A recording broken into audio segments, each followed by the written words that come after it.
అసలైన తల్లి. రామనాథపల్లెలో ఉండే శేషయ్య, లక్ష్మీ దంపతులకు మాధవుడొక్కడే సంతానం. అయితే లక్ష్మీ చెల్లెలు ఆడపిల్లను కని చనిపోవటంతో మరిది అనుమతితో లక్ష్మి ఆ పిల్లను కూడా తెచ్చుకొని కన్నబిడ్డలా పెంచింది.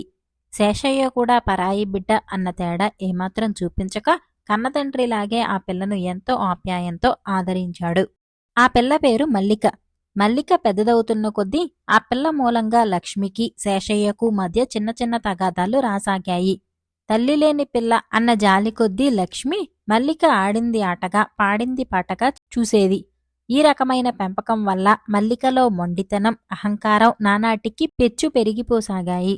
మల్లికను ఎంత గారాబం చేసినా ఈ విషయంలో మాత్రం శేషయ్య భార్యను తీవ్రంగా మందలించేవాడు.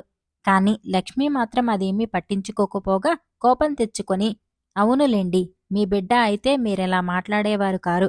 ఏదో ఉద్ధరిద్దామని దాన్ని తీసుకొచ్చాను. ఎంతకంటే ఏ అడవిలో పారేసినా బాగుండేది అని సమాధానం ఇచ్చేది. ఇలా రోజులు గడిచి మల్లిక యుక్త వయస్కురాలైంది. శేషయ్య ఆమెకు సంబంధాలు చూడటం ప్రారంభించాడు. అయితే మల్లిక పెడసరపు బుద్ధి వల్ల కొంత, లక్ష్మికి మల్లికకు ఏ పెళ్లి కొడుకు నచ్చకపోవటం వల్ల కొంత, మల్లిక పెళ్లి కుదరటం కష్టమైంది. చివరకు అదే పల్లెలో 4 వీధులకు అవతల ఉన్న గిరిదారి అనే కుర్రవాడితో మల్లిక పెళ్లి నిశ్చయమైంది. ఏ కళనుందో కాని మల్లిక పెళ్లి చూపుల్లో మగపెళ్లివారడిగిన ప్రశ్నలకు సౌమ్యంగానే జవాబులిచ్చింది. ఆ సంబంధం కుదరగానే లక్ష్మి భర్తతో, చూశారా, ఎన్నాళ్ళు మల్లిక పంతగొండి, అహంకారి అంటూ మాట్లాడారు. పెళ్లి చూపుల్లో ఎంత కుదురుగా ప్రవర్తించిందో చూడండి అన్నది. భార్య మాటలకు శేషయ్య నవ్వి ఊరుకున్నాడు. 2 రోజులు గడిచాక ఒకరోజు శేషయ్య భార్యతో, మల్లిక పెళ్లి కుదిరింది కదా, పనిలో పనిగా మాధవుడికి కూడా చేసేస్తే బావుంటుంది అన్నాడు. మాధవుడి పెళ్లికి అంత తొందరేమొచ్చింది అన్నది లక్ష్మి. అది కాదు, నారాయణ తన కూతురు కమలను మాధవుడికి చేసుకోమని ప్రాధేయపడుతున్నాడు అంటూ అసలు విషయం బయటపెట్టాడు శేషయ్య. నారాయణ శేషయ్యకు చిన్ననాటి నుంచి స్నేహితుడు. అతడి కుటుంబమంతా లక్ష్మికి తెలుసు. నారాయణ కొడుకు వేణు, మాధవుడు మంచి స్నేహితులు. అదేమిటి, ఆ పిల్లకు మేనరికం ఉంది కదా అన్నది లక్ష్మి. ఆ సంబంధం చెడిపోయిన సంగతి నీకు తెలుసు కదా అన్నాడు శేషయ్య విసుగ్గా. ఆ పిల్ల నోటి దురిసితనం వల్లే ఆ సంబంధం చెడిపోయిందన్న సంగతి కూడా నాకు తెలుసు అన్నది లక్ష్మి వెటకారంగా. లక్ష్మి మాటలకు శేషయ్యతో పాటు అక్కడే ఉన్న మాధవుడు కూడా ఆశ్చర్యపోయి, అదేవిటమ్మా, కమలను చిన్నతనం నుంచి ఎరిగిన నువ్వేనా ఇలా అంటున్నది అనేశాడు. అది విని లక్ష్మి కొడుకుకేసి తీవ్రంగా చూసింది. అప్పుడు మాధవుడు శాంతంగా, అమ్మా, కమల విషయంలో నువ్వు చాలా పొరపాటు పడుతున్నావు. చిన్నతనం నుంచి తనను కోడల్ని చేసుకుంటానని చెబుతున్న కమల మేనత్త తీరా సమయం వచ్చేసరికి కట్న కానుకలంటూ గొంతెమ్మ కోరికలు కోరింది.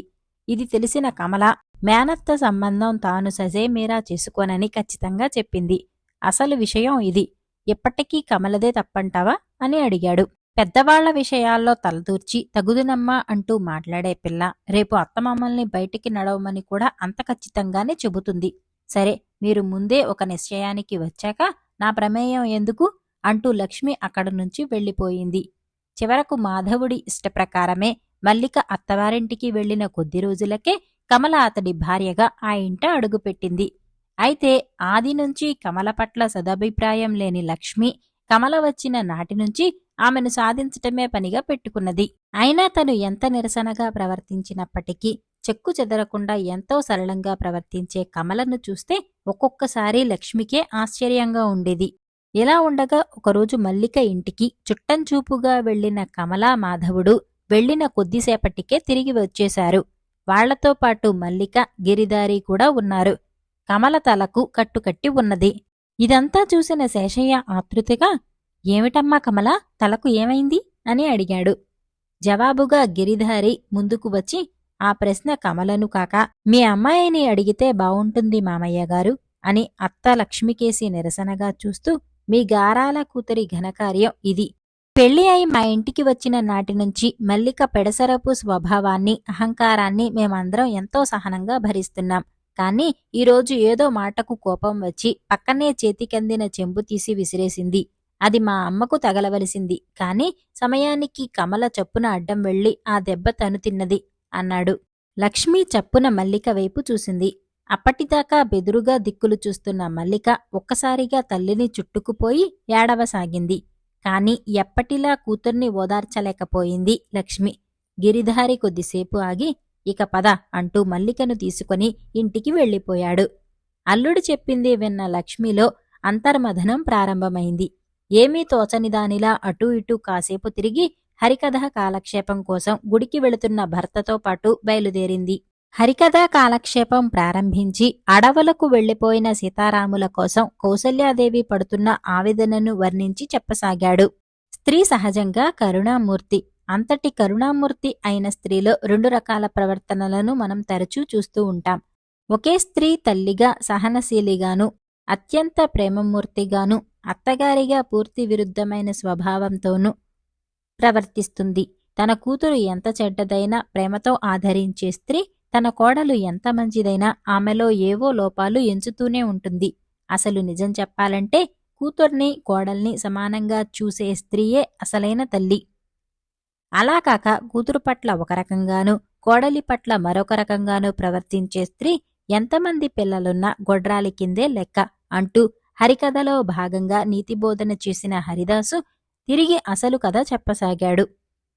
అయితే ఇది విన్న లక్ష్మి మనసు మాత్రం హరిదాసు నీతిబోధ మీదే నిలిచిపోయింది. హరికథ పూర్తి అయ్యాక లక్ష్మి, శేషయ్య ఇంటికి బయలుదేరారు.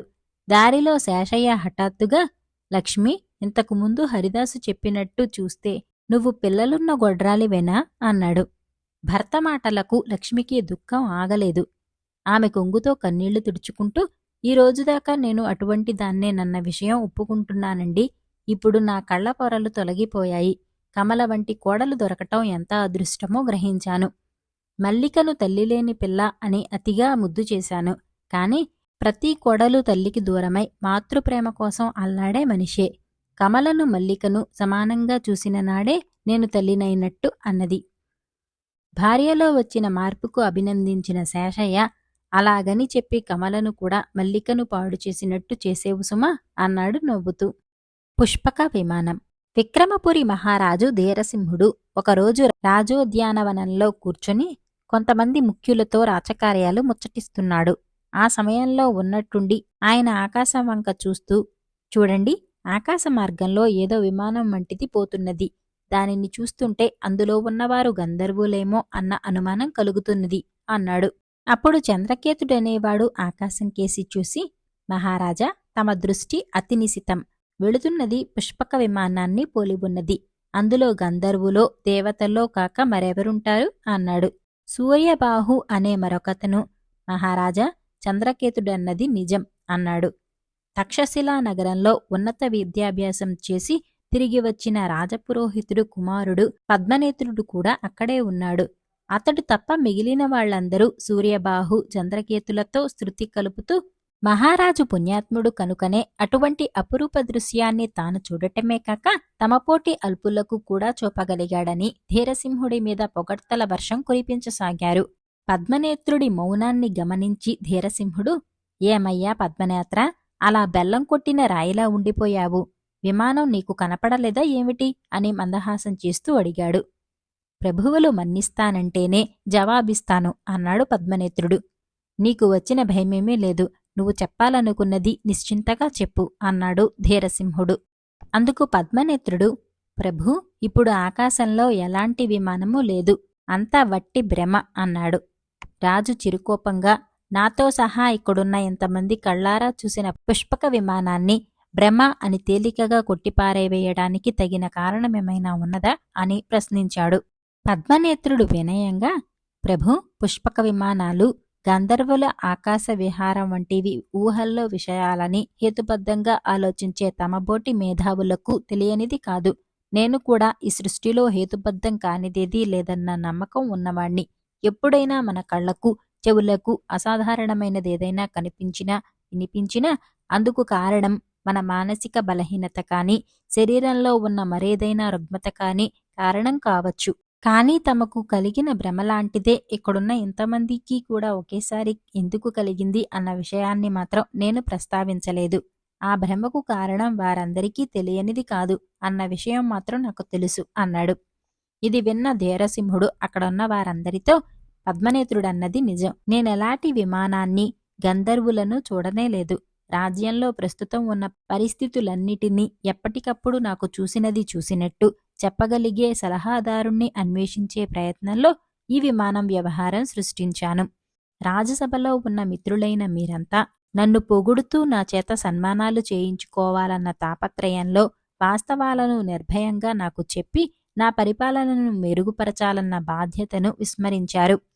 అలాంటి బాధ్యత తెలుసుకున్న ఈ పద్మనేత్రుణ్ణి నేను ముఖ్య సలహాదారుగా నియమించదలుచుకున్నాను అన్నాడు.